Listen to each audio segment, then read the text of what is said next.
नमस्कार दोस्तों, स्वागत है आप सभी का आपके अपने YouTube चैनल कल्पना फैक्ट में। दोस्तों आज एक ऐसे देश के बारे में हम आपको बताने जा रहे हैं जो बहुत ही ज़्यादा गरीब देश है। जी हाँ दोस्तों, यहाँ के लोग इतने गरीब हैं कि गरीबी से मारे जाते हैं और इन लोगों को खाना भी नसीब 2 टाइम का नहीं हो पाता। जी हाँ दोस्तों, लेकिन इतना गरीबी होने के बावजूद भी इन्होंने पहले ओलंपिक पार्टिसिपेट में गोल्ड मेडल अपने नाम कर लिया। दोस्तों इस देश में कोई भी सुरक्षित नहीं। जी हाँ दोस्तों, और यहाँ पे आए दिन बहुत ज़्यादा ही बीमारियाँ फैलती रहती। जी हाँ दोस्तों, सबसे नाखुश देश में ये देश का नाम आता है। दोस्तों आपको घबराने की कोई बात नहीं है, क्योंकि हम आपको बस जानकारी दे रहे हैं, आपको घुमाने नहीं ले जा रहे। जी हाँ दोस्तों, इसलिए अंत तक बने रहिएगा। दोस्तों इस देश का ऑफिशियल नाम है रिपब्लिक ऑफ बुरुंडी। जी हाँ दोस्तों, और जनसंख्या की बात करें तो 1,15,00,000 है। पॉपुलेशन के बारे में बात करें तो ये देश का 78वां नंबर है। जी हाँ दोस्तों, और डेंसिटी की बात करें तो 463 स्क्वायर किलोमीटर है। और बात करें दोस्तों तो 13.8% लोग अर्बन एरिया में रहते हैं, यानी कि शहर में रहते हैं, और 86% रूरल एरिया में रहते हैं, यानी कि गांव में रहते हैं। दोस्तों ये जवानों का देश है, क्योंकि यहाँ का औसतन उम्र बस 18 वर्ष है। दोस्तों यहाँ के लोग बस ज़्यादा ईसाई धर्म के मानने वाले लोग रहते हैं।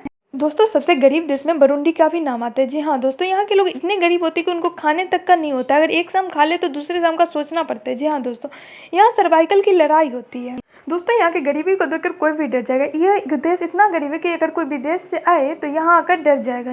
दोस्तों बुरुंडी एक लैंडलॉक देश है। जी हाँ दोस्तों, इसकी सीमाएं उत्तर में रवांडा, दक्षिण में पूर्व में तंजानिया और पश्चिम में कांगो से मिलती है। भले ही यह देश स्थल रुद्ध हो, लेकिन दक्षिण पश्चिम में सीमा लेक टंगानिका से लगी हुई है। 5 दशक पहले देश के गठन के दौरान से तुत्सी और हुतू जनजाति की मौजूदगी बनी हुई है।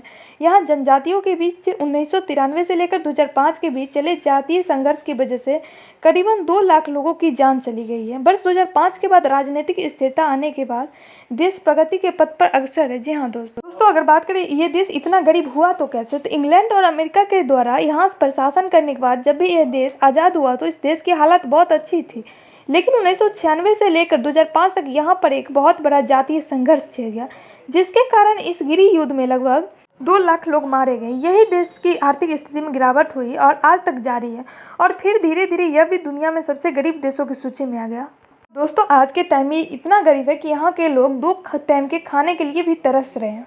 लेकिन दोस्तों सबसे बड़ी बात यह है कि ये देश इतना गरीब होने के बाद भी जब इसे ओलंपिक में पहले टाइम 1996 में खेलने का मौका मिला तो पहले टाइम में इन्होंने मेडल जीत लिया। लेकिन दुख की बात यह है कि इन्होंने दूसरी बार कोई मेडल नहीं जीत पाया। दोस्तों इस देश में कोई भी सेफ नहीं है, खासतौर पर महिलाएं तो बिल्कुल भी सेफ नहीं है, क्योंकि वो घर से जब भी बाहर निकलती है, एक तो उनको निकलना मना है, और जब भी बाहर निकले तो कोई निकलता है उनके साथ, क्योंकि वो जब भी बाहर जाती है तो या तो कोई छेड़ता है और नहीं तो मारपीट किया जाता है। जी हाँ दोस्तों, ये देश से ज़्यादा कोई गंदगी वाला देश नहीं है। जी हाँ दोस्तों, इस देश में इतनी गंदगी है कि कहने की बात नहीं है। वैसे दोस्तों आप सभी को पता ही होगा कि गंदगी वहीं रहती है जहाँ लोग गरीब होते हैं। जी हाँ दोस्तों, तो इस देश की आबादी लगभग 12 मिलियन यानी 1,20,00,000 के लगभग है। इनमें से 85% लोग गरीब ही नहीं बल्कि घोर गरीबी में ज़िंदगी गुजार रहे हैं। दोस्तों और बात करें तो इस देश के लोग ज़्यादातर जीवन यापन कृषि पर निर्भर है। यहाँ हैरानी की बात यह है कि एक और जहाँ दुनिया चांद और मंगल पर जिंदगी तलाश रही, वहीं धरती पर इस देश में लोगों को जीवन जीने के लिए मूलभूत सुविधाएं नहीं मिल रही है। और बात करें दोस्तों मीडिया रिपोर्ट्स के अनुसार इस देश के लोगों की सालाना आमदनी $180 प्रति वर्ष है, यानी कि 14,000 रुपये प्रति साल है। यहाँ हर 3 में से 1 व्यक्ति बेरोजगार है, और दिन भर मेहनत करने के बाद लोग को 50 रुपये रोज नहीं कमा पाते हैं। दुनिया भर के कई गरीब देशों के लिए यूए और अन्य संस्थान तरह कैंपेन चलाती है। बावजूद इसके बुरुंडी समेत दुनिया के कई मुल्कों के हालात नहीं सुधरे हैं। बुरुंडी की आधिकारिक भाषाएं की बात करें तो दोस्तों मुख्य रूप से पहले 2 आधिकारिक भाषाएं थी, कुरुंडी और फ्रेंच। जी हाँ दोस्तों, लेकिन अब एक और भाषा शामिल हो गई है जिसमें इंग्लिश शामिल हो गई है। दोस्तों यहाँ मुख्य रूप से बात करें तो यहाँ के लोग केले से बियर बनाने का काम करते हैं, जिसमें कि आप देखेंगे कि एक साइकिल पे 50-50 किलो को लेके जाते हैं। धन्यवाद दोस्तों, वीडियो कैसा लगा कमेंट बॉक्स में ज़रूर बताइएगा। अब मिलते हैं नेक्स्ट वीडियो में, और लाइक सब्सक्राइब शेयर करना ना भूलिएगा। धन्यवाद।